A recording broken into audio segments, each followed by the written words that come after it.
Hi అండి, అందరికీ నమస్కారం అండి. ఫ్రెండ్స్, మనకి ఇప్పుడిప్పుడే మరొక బ్రేకింగ్ న్యూస్ అప్డేట్ అయితే రావడం జరిగిందండి. అది కూడా ఎన్నికల వేళ వాలంటీర్లపై ప్రభుత్వం సంచలన నిర్ణయం అంటూ ఇప్పుడే మనకు ఒక అప్డేట్ అయితే రావడం జరిగిందండి.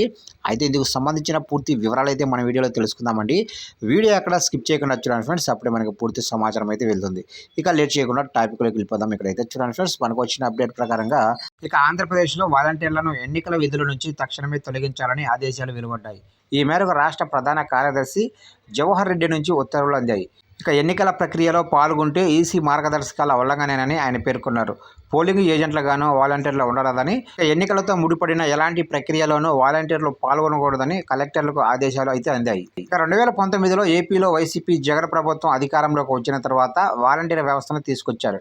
ఇక రాష్ట్రంలో 2.48 వేల మందిని వాలంటీర్లుగా నియమించి ప్రభుత్వ సంక్షేమ కార్యక్రమాలను అమలు చేస్తున్నారు. ఇక పనిలో పనిగా అనధికారికంగా పార్టీ కార్యక్రమాలను కూడా ప్రజల్లోకి తీసుకెళ్లడంతో ప్రతిపక్షాలు అభ్యంతరం వ్యక్తం చేస్తున్నాయి. ఇక ఓటర్ జాబితాలో వాలంటీర్లు అక్రమాలకు పాల్పడ్డారంటూ ఎన్నికల సంఘానికి పెద్ద సంఖ్యలో ఫిర్యాదులు అందడంతో వాటిని పరిశీలించిన అధికారులు వాలంటీర్లకి ఎన్నికల బాధ్యతలు అప్పగించవద్దని ఉత్తర్వులు వెలువడించారు.